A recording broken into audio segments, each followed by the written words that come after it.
உணவு சுத்தமாக இருந்தால் சாலிஹான அமலை செய்யலாம்.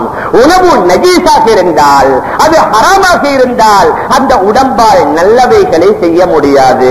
இங்க நாங்க பார்க்கலாம், அநேகமானவர்களுக்கு அமல் இபாதத்தில் ஆசை இல்ல, அதுல விருப்பம் இல்ல, அதுல ஆர்வம் இல்ல. அதற்கு மாற்றமாக வீண் விளையாட்டுல, களியாட்டங்கள்ல, இதற்கு உண்டான வேலைகள்ல 8 மணி நேரம் 10 மணி நேரம் முழு இரவையும் கழிப்பார்கள். ஆனால் சில கட்டங்கள்ல இமாம் கொஞ்ச நேரம் கொஞ்சம் பெரிய ஜுஸுவா ஓதிட்டா, ஒரு பெரிய சூர ஓதிட்டா அது எங்களால தாங்க முடியாது. ஏன்? அமல்களில் ஆசை இல்ல, அமல்களில் இபாதத்துகளில் விருப்பம் இல்ல. கொஞ்ச நேரம் பள்ளியில் உட்கார்ந்து கொண்டு அல்லாஹ்விடத்தில் துஆ செய்வது, அவனை திக்ர் செய்வது, அவனுடன் பேசுவது, அவனுடைய கலாமை ஓதுவதில் விருப்பம் குறைந்ததற்குரிய மிக முக்கியமான காரணம் நம்முடைய உணவுல ஹராம் கலந்ததுதான். மீதான பெரியார்களே, கணவன்களே, சகோதரர்களே, உலகத்திற்கு வந்த அநேகமான நபிமார்களை நாம் எடுத்துக் கொள்ளலாம். அவர்களுடைய தாவத்துடைய உழைப்பு, ஏகத்துவ பிரச்சாரம், அது மிக பாரிய ஒரு பொறுப்பு. அவ்வளவு பெரிய பொறுப்பை நிறைவேற்றியதுடன் ஒவ்வொரு நபிமார்களும் அவரவர்களுக்கு கீழால் உள்ளவர்களுடைய தேவையை பூர்த்தி செய்வதற்கு ஒவ்வொரு நபிமாரும் உழைத்திருக்கிறார்கள், முயற்சி செய்திருக்கின்றார்கள். ஹஜ்ரத் ஆதம் அலைஹி ஸலாத்து வஸ்ஸலாம் அவர்கள் விவசாயத்தில் ஈடுபட்டிருக்கின்றார்கள். ஹஜ்ரத் நூஹ் அலைஹி ஸலாத்து வஸ்ஸலாம் வியாபாரத்தில் ஈடுபட்டிருக்கின்றார்கள். ஹஜ்ரத் தாவூத் அலைஹி ஸலாத்து வஸ்ஸலாம் உருக்கு தொழிலில் ஈடுபட்டிருக்கின்றார்கள். ஹஜ்ரத் மூசா அலைஹி ஸலாத்து வஸ்ஸலாம் அவர்கள் எழுத்து துறையில் ஈடுபட்டிருக்கின்றார்கள். இவ்வாறு பல நபிமார்களை நாம் எடுத்துக் கொள்ளலாம். ஹஜ்ரத் ஜக்கரியா அலைஹி ஸலாத்து வஸ்ஸலாம் தச்சு வேலையில் ஈடுபட்டிருக்கின்றார்கள். நபி தோழர்களில் ஹஜ்ரத் அபூபக்கர் ரலியல்லாஹு அன்ஹு அவர்கள் ஜவுளி பிடவை வியாபாரம் செய்திருக்கின்றார்கள். ஹஜ்ரத் சாத் இப்னு அபீ வக்காஸ் ரலியல்லாஹு அன்ஹு செருப்பு ஃபேக்டரி, அதாவது செருப்பு தொழிற்சாலையை வைத்திருக்கின்றார்கள். ஹஜ்ரத் அப்துல்லாஹ் இப்னு மஸ்ஊத் ரலியல்லாஹு அன்ஹு அவர்கள் ஆடுகளை மேய்த்திருக்கின்றார்கள். பிலால் இப்னு ரபாஹ் ரலியல்லாஹு அன்ஹு ஹாதிம் ஊழியராக இருந்திருக்கின்றார்கள். மேலான பெரியார்களே, சகோதரர்களே, ஹப்பாப் இப்னுல் அரஸ் ரலியல்லாஹு அன்ஹு அவர்களும் உருக்கு தொழிலில் ஈடுபட்டிருக்கின்றார்கள். யாரை நாம் எடுத்துக்கொண்டாலும் அவர்கள் வெறுமன யாராவது செய்யக்கூடிய உதவிய அல்லது பைத்துல் மாலால் கிடைக்கக்கூடிய சம்பளத்தை எதிர்பார்த்து இருக்கல்ல. ஹஜ்ரத் சல்மான் பார்சி ரலியல்லாஹு அன்ஹு ஒரு வருடத்திற்கு 5000 திர்ஹம் சம்பளம் கிடைக்கும். அந்த 5000 திர்ஹமையும் சதக்கா செய்துவிட்டு அவர்கள் தன்னுடைய கையால உழைத்து முயற்சி செய்து கஷ்டப்பட்டு அதன் மூலம் தான் அவர்கள் தன்னுடைய தேவையை பூர்த்தி செய்திருக்கின்றார்கள். மேலான பெரியார்களே, கணவான்களே, சகோதரர்களே, ஆனால் இன்று நாங்க பார்க்கலாம், ஆரம்பம் முதல் அன்று முதல் இன்று வரைக்கும் இஸ்லாமியர்கள் எந்த தொழிலில் ஈடுபட்டார்களோ அதே தொழிலில் தான் நாமும் ஈடுபடுகின்றோம். வியாபாரத்துல, விவசாயத்துல, உத்தியோகத்துல, கூலி வேலைகள்ல, இது போன்ற தொழில்களில் அன்றும் அவர்கள் ஈடுபட்டார்கள், இன்றும் நாம் ஈடுபடுகின்றோம். ஆனால் அவர்களுடைய அந்த வருமானத்தை கொண்டு அவர்கள் எவ்வளவு பெரும் பெரும் வேலைகளை சாதித்தார்கள், எவ்வளவு பெரும் பெரும் தேவைகளை முடித்துக் கொண்டார்கள். ஆனால் இன்று நம்முடைய தேவை முடிவதில்லை, நம்முடைய தேவை பூர்த்தியாகுவதில்லை. அந்த ஒரு காலத்துல உழைத்தது வெறும் வாப்பா மாத்திரம், வீட்டுடைய தலைவன் மாத்திரம், குடும்ப தலைவன் மாத்திரம். அந்த காலத்துல அநேகமான சஹாபாக்களுக்கு 3 மனைவி 4 மனைவி, ஒரே ஒரு மனைவி உள்ளவர ஏதோ ஆண்மை குறைவு என்று நினைக்கக்கூடிய அளவுல அநேகமானவர்களுக்கு 3-4 மனைவிமார்கள், அநேகமானவர்களுக்கு 10க்கும் மேற்பட்ட குழந்தைகள். ஹஜ்ரத் அபூபக்கர் ரலியல்லாஹு அன்ஹு அவர்களுக்கு 4 மனைவிமார்கள், 6 குழந்தைகள். ஹஜ்ரத் உமர் ரலியல்லாஹு அன்ஹு அவர்களுக்கு 6 மனைவிமார்கள். ஏக காலத்தில் 4ஐ விட அதிகமாகாத விதத்தில் 4க்கு மேலான திருமணம் முடிக்கலாம். ஆனால் இறந்து விட்டால் மீண்டும் முடிக்கலாம். அந்த அடிப்படையில் அவர்கள் 6 திருமணம். ஹஜ்ரத் உமர் ரலியல்லாஹு அன்ஹு அவர்களுக்கு 13 குழந்தைகள். ஹஜ்ரத் உஸ்மான் ரலியல்லாஹு அன்ஹு அவர்களுக்கு 8 மனைவிமார்கள், 7 ஆண் குழந்தை, 7 பெண் குழந்தை. ஹஜ்ரத் அலி ரலியல்லாஹு அன்ஹு அவர்களுக்கு 9 மனைவிமார்கள், 18 பெண் குழந்தைகள், 15 ஆண் குழந்தைகள், மொத்தம் 33 குழந்தைகள் இருந்தார்கள். எப்பயாவது அவர்களுடைய சரித்திரத்துல பஞ்சம் பாடி இருக்கிறாங்களா? எங்களுடைய கஷ்டம், எங்களோட வருமானம் போதாது, 30க்கு மேற்பட்ட குழந்தைகள், 4க்கு மேற்பட்ட மனைவிமார்கள், எங்களால வாழ்க்கை சுமையை தாங்க முடியல என்று சொல்லி எப்பயாவது சொன்னார்களா என்று சரித்திரத்தில் கிடைப்பது அரிது. ஆனால் அவர்களுடைய தொழிலும் பாரிய தொழில் அல்ல. ஒரு வருடத்தில் 2 பிரயாணம். கோடை காலம் வந்தா ஒரு நாட்டுக்கு போவாங்க, குளிர்காலம் வந்தா இன்னும் ஒரு நாட்டுக்கு போவாங்க. போன 2-3 மாதங்கள் அந்த நாட்டில சில பொருட்களை வந்து அதை தன்னுடைய ஊரில் விற்பாங்க. முழு வருஷத்திற்கு 2 பிரயாணம். ஆனால் இன்றைக்கு பாருங்க, எங்கட வெளிநாட்டு தொழில் செய்யக்கூடியவங்க காலையில வந்து இறங்குவாங்க, மாலையில மீண்டும் ஏறுவாங்க. காலையில ஏர்போர்ட் வந்து இறங்குறது, மீண்டும் மாலையில ஏறுறது. இன்று வந்து இறங்குவாங்க, நாளைக்கு போவாங்க. ஒரு கிழமையில பல பிரயாணம், ஒரு மாதத்துல பல பிரயாணம், ஒவ்வொரு மாதத்துல பல முழு உலகத்தை சுத்திட்டு வந்துருவாங்க. அந்த அளவுக்கு பிரயாணங்களை நாங்க செய்கின்றோம். ஆனால் எவ்வளவு சம்பாதித்தாலும் போதாது, எவ்வளவு வருமானம் வந்தாலும் போதாது. இங்கு நாங்க வீட்டுடைய தலைவன், குடும்ப தலைவன் மாத்திரமல்ல சம்பாதிக்கிறது.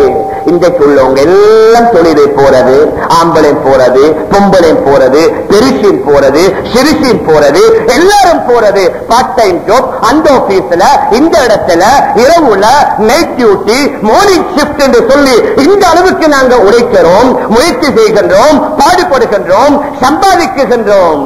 ஆனால் நம்முடைய தேவை பூர்த்தியானதாக தெரியல. ஏன் மேலான பெரியார்களே, கனவான்களே, சகோதரர்களே, அன்று அவர்கள் சுத்தமாக சம்பாதித்தாங்க, உண்மையை சொல்லி சம்பாதித்தாங்க, நேர்மையா சம்பாதித்தாங்க, நம்பிக்கையா நாணயமா உழைத்தாங்க, யாருக்கும் மோசடி செய்யல, அவர்கள் பொய் சொல்லல, யாரையும் ஏமாற்றல்ல, எந்த பொருட்களிலேயும் கலப்படம் செய்யல, நேர்மையா செய்தாங்க. அதில் உள்ள உண்மையான அந்த பரக்கத்தை கண்டு கொண்டார்கள். ஆனால் அந்நியவர்களை விடுங்க, இன்றைக்கு எங்களுடைய இஸ்லாமிய சமூகத்தில் கிட்டத்தட்ட அந்த நேர்மை எடுபட்டு விட்டது என்று அது பொய்யாகாது. அந்த அளவுக்கு உண்மை இல்லை, அந்த அளவுக்கு நேர்மை இல்லை.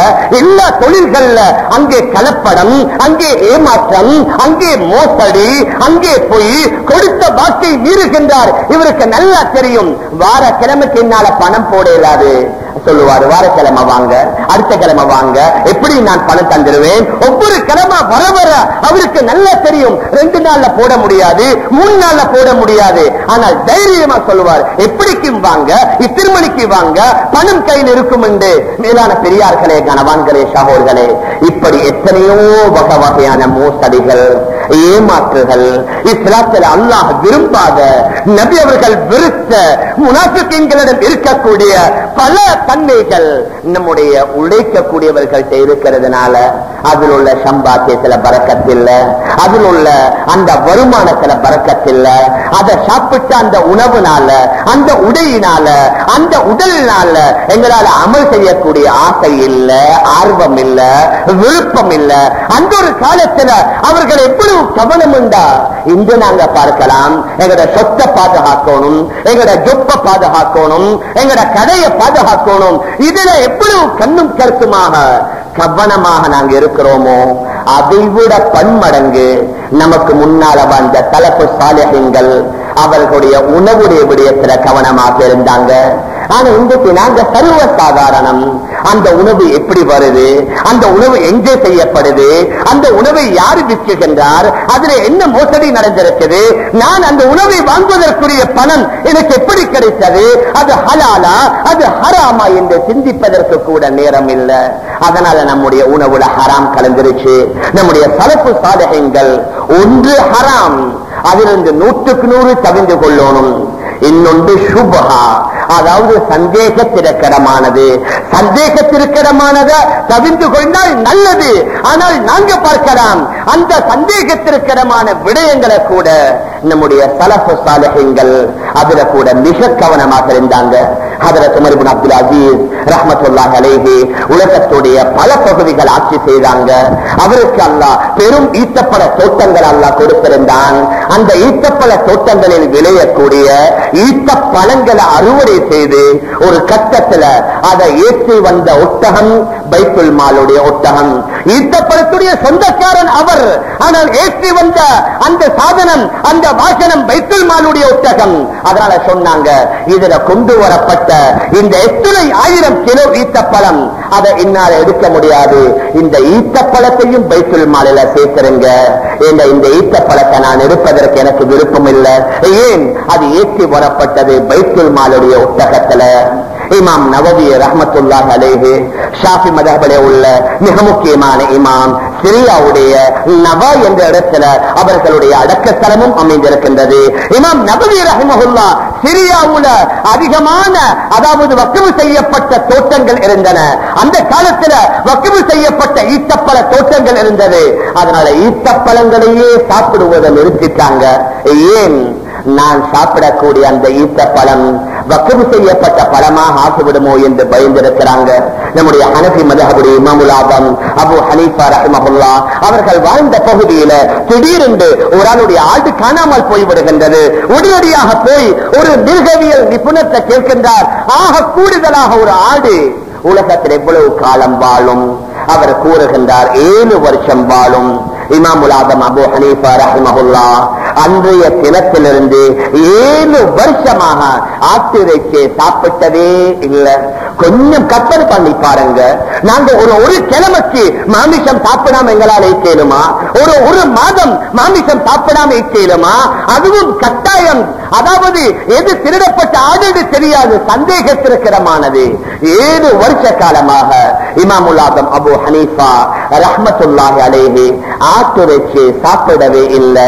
ஏன்? திருட்டு போன அந்த ஆட்டு இறைச்சிய நான் சாப்பிட்டு விடுவேனோ என்று பயந்து. இமாம் அஹ்மத் இப்னு ஹம்பல் ரஹ்மத்துல்லாஹி அலைஹி ஹம்பலி மذஹபுடைய மிக முக்கியமான ஒரு இமாம். ஒரு கட்டத்தில் அவர்களுக்கு கடுமையான பசி, 3 நாட்கள் பசியுடன் கழிக்கின்றார்கள். அதற்கு பின்னால வேற வழியே இல்லை. ஒரு ஆள் இரவலுக்காக வேண்டி கோதுமை மாவை வாங்கி எடுக்கிறாங்க. கொஞ்சம் கோதுமை மாவை வாங்கி தன்னுடைய